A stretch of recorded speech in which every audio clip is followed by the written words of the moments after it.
Hello the student of class 8। দেখো তোমরা আমার চ্যানেলে এর আগের ভিডিওয় কোষে থেকে 21-এর ত্রিভুজ অঙ্কনগুলো দেখেছো। আজকে আমি চলে এসেছি 22 অধ্যায়, অর্থাৎ আজকে হবে সমান্তরাল সরলরেখা কীভাবে অঙ্কন করা হয় সেটা সম্পর্কে।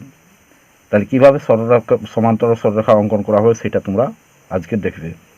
তাহলে দেখো এখানে কোষে দেখি 21 একের দাগেরটা, একটি সরলরেখা এক্স ওয়াই এর বহিস্থ বিন্দু জেড দিয়ে কতগুলি সরলরেখাংশ আঁকতে পারবো দেখি যারা এক্স ওয়াই এর সমান্তরাল।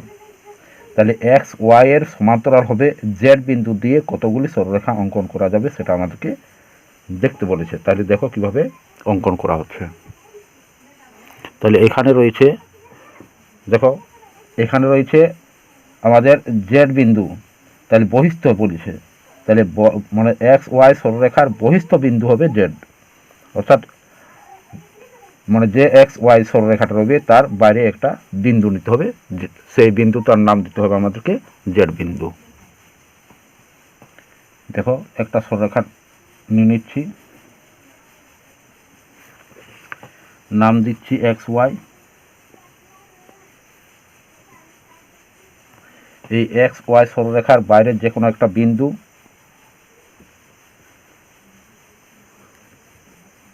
নাম দিচ্ছি জেড। এখানে জেড নাম দিলাম। তাহলে এই এক্স ওয়াই সরলরেখার উপর এখানে জেড বাইরে একটা জেড বিন্দু নিয়েছি, সেই জেড বিন্দুর উপর আমাদেরকে একটা সরলরেখা মানে সমান্তরাল সরলরেখা অঙ্কন করতে হবে এক্স ওয়াইয়ের। তাহলে এখানে আমি একটা যে কোনো বিন্দু নিচ্ছি, এই বিন্দুর থেকে আমি যোগ করে দিচ্ছি।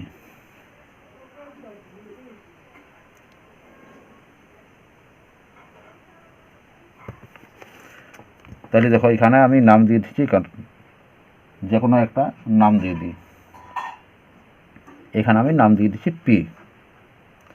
তাহলে এখানে এক্স ওয়াই সরলরেখার উপর এখানে বহিস্থ একটা বিন্দু নিয়েছিলাম জেড, সেই জেড বিন্দু থেকে এখানে আমি একটা সরলরেখা অঙ্কন করে নিয়েছি, নাম দিয়েছি পি। এরপর দেখো কি করছি, কিভাবে সমান্তরাল এক্স ওয়াইয়ের সমান্তরাল সরলরেখা অঙ্কন করা যাবে জেড বিন্দুর থেকে। দেখো এখানে যে কোনো একটা বৃত্তচাপ আমি নিয়ে নিচ্ছি, যে কোনো পরিমাপের।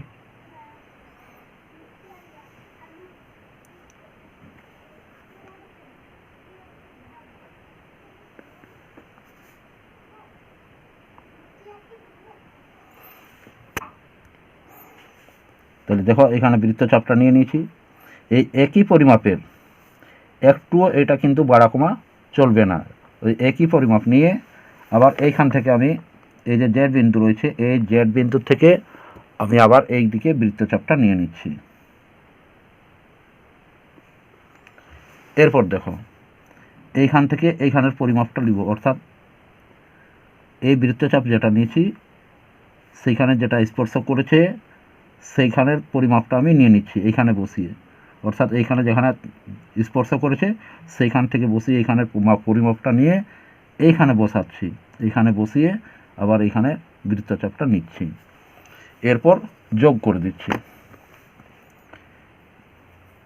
এইখানে দেখো এই যে বিন্দু, এই বিন্দু স্পর্শ করেছে আর এইখানের বিন্দু, এই দুটো আমরা যোগ করে দিচ্ছি।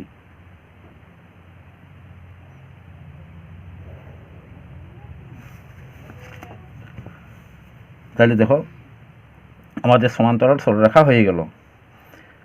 এখানে নামটা কি ছিল জেড, ওটা মুছে গেছে, তাহলে এখানে জেডটা আমি দিয়ে দিই।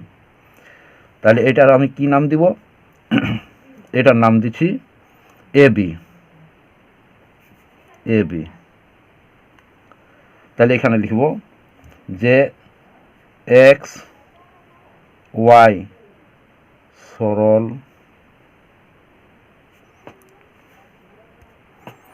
তাহলে দেখো এক্স ওয়াই সরলরেখার বহিস্থ বিন্দু জেড, এই এক্স ওয়াই সরলরেখার বহিস্থ বিন্দু আমাদের জেড ছিল, তাহলে সেই জেড বিন্দু দিয়ে এক্স ওয়াই এর সমান্তরাল সরলরেখা এ বি অঙ্কন করলাম, অর্থাৎ এই যে জেড বিন্দু আছে এই জেড বিন্দু দিয়ে আমরা এক্স ওয়াই এর সমান্তরাল সরলরেখা এই এ বি অঙ্কন করেছি। তাহলে এ বি একটি মাত্র আমরা সরলরেখা পাচ্ছি, আর সরলরেখা অঙ্কন করা সম্ভব হবে না। একটি মাত্র সরলরেখা অঙ্কন করা যাবে জেড বিন্দু দিয়ে।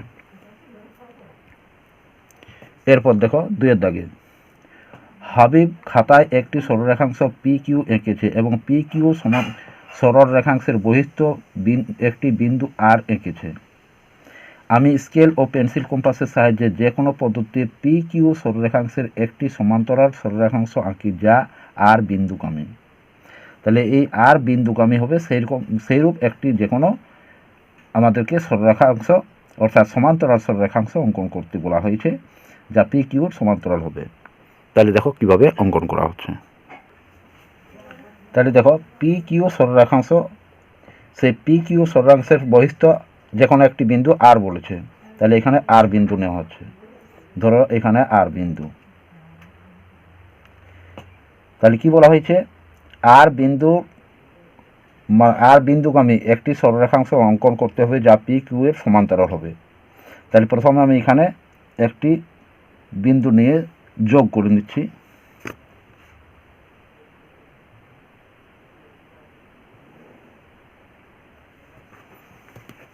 এরপর দেখো আমি যে কোনো একটা বৃত্তচাপ নিয়ে নিচ্ছি, আগের মতোই অঙ্কন করব।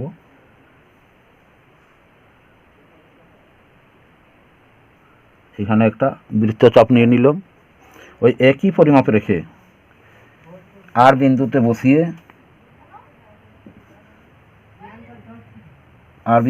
আমি বৃত্তচাপ একটি নিয়ে নিচ্ছি।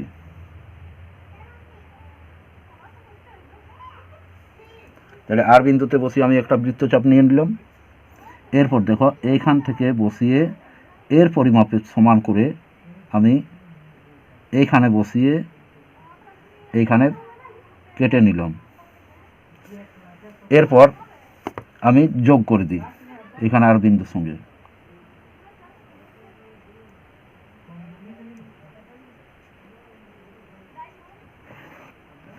তাহলে দেখো এখানে আমি পি কিউ সমান্তরাল একটি সরলরেখাংশ অঙ্কন করে নিচ্ছি, নাম দিয়ে দিচ্ছি এক্স ওয়াই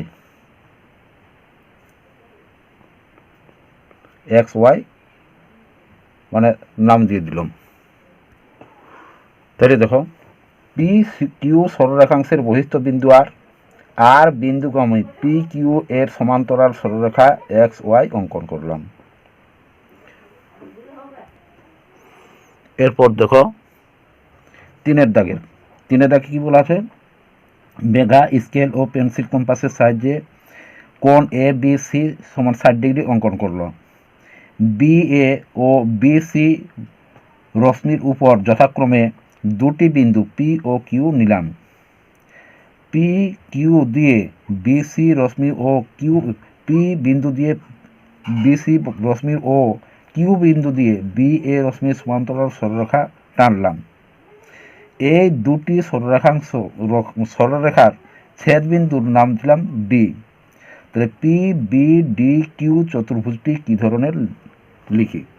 তাহলে যে চতুর্ভুজ তৈরি হবে সেই চতুর্ভুজটি কী ধরনের চতুর্ভুজ সেটাই আমাদেরকে বলতে বলা রয়েছে।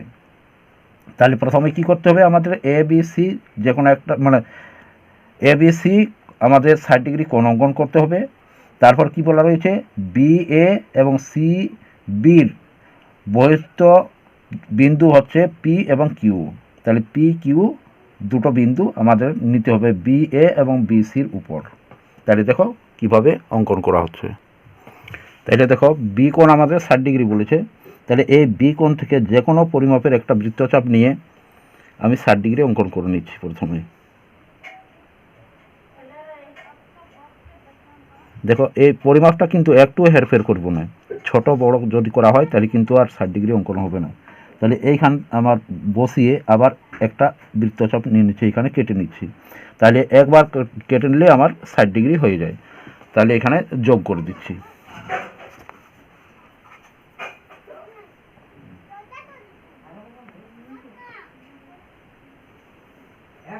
এটা যোগ করে দিলাম, এইটার নাম দিলাম এ, এখানে নাম দিচ্ছি সি।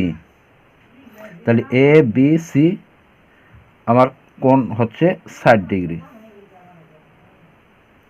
তাহলে কি বলেছে যে বি এর উপর হচ্ছে পি একটি বিন্দু, এই যে বি এ রয়েছে, বি এর উপর পি একটি বিন্দু, তাহলে এখানে পি একটি বিন্দু নিয়ে নিচ্ছি, এখানে পি নাম দিয়ে দিচ্ছি। এবং বিসির উপর কিউ একটি বিন্দু বলা আছে, তাহলে এখানে কিউ একটি বিন্দু নিয়ে নিচ্ছি, তাহলে এখানে কিউ একটি বিন্দু নিয়ে নিলাম। এরপর কি বলেছে, এরপর বলা আছে যে বি বিন্দু দিয়ে বিসির মানে রশ্মি ও কিউ বিন্দু দিয়ে বি এ রশ্মির সমান্তরাল সরলরেখা অঙ্কন করতে বলা আছে, অর্থাৎ সমান্তরাল সরলরেখা এখানে অঙ্কন করতে হবে আমাদেরকে। তাহলে দেখো আমি প্রথমে এই বি কিউর পরিমাপটা নিয়ে নিচ্ছি, তাহলে বি কিউর পরিমাপটা নিয়ে আমি পি বিন্দুতে বসিয়ে নিচ্ছি, পি বিন্দু ওইখানে রয়েছে, তাহলে পি বিন্দুতে আমি বসিয়ে নিয়ে এই সাইডে আমি একটা বৃত্তচাপ নিয়ে নিলাম। আবার বি কিউর পরিমাপটা নিয়ে নিই, তাহলে বি কিউর পরিমাপটা নিয়ে আমি এই কিউ বিন্দুতে বসিয়ে এইখানে একটা বৃত্তচাপ নিয়ে নিলাম। তাহলে দেখো বৃত্তচাপ দুটি আমার এখানে মিলিত হয়েছে, তাহলে মিলিত যেখানে হয়েছে সেইখানে কি বলেছে, আমাদের ডি বিন্দুটি বলেছে, তাহলে এখানে আমি ডি নাম দিয়ে দিই, তাহলে পি ডি এবং সি কিউ ডি যোগ করে দিই।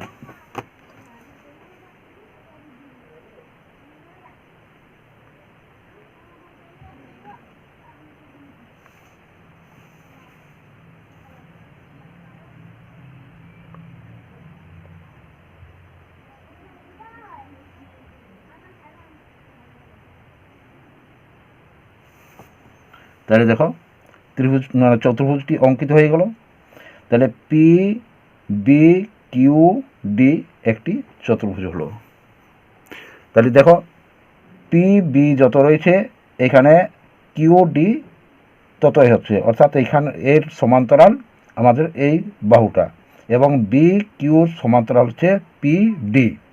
তাহলে বিপরীত বাহু দুটি পরস্পর সমান্তরাল সমান হচ্ছে, তাহলে যে চতুর্ভুজের বিপরীত বাহুগুলি পরস্পর সমান হয় তাকে কি বলা হয়, সামান্তরিক। অতএব পি বি কিউ ডি একটি সামান্তরিক। তাহলে দেখো কোণ এ বি সি সমান 60 ডিগ্রি, এ বি সি সমান হচ্ছে আমাদের 60 ডিগ্রি। আর পি বি কিউ ডি একটি চতুর্ভুজ অঙ্কিত হয়েছে, যার পি বি এই যে পি বি সমান হচ্ছে কিউ ডি, এবং এখানে রয়েছে বি কিউ, এই বি কিউ সমান হচ্ছে পি ডি।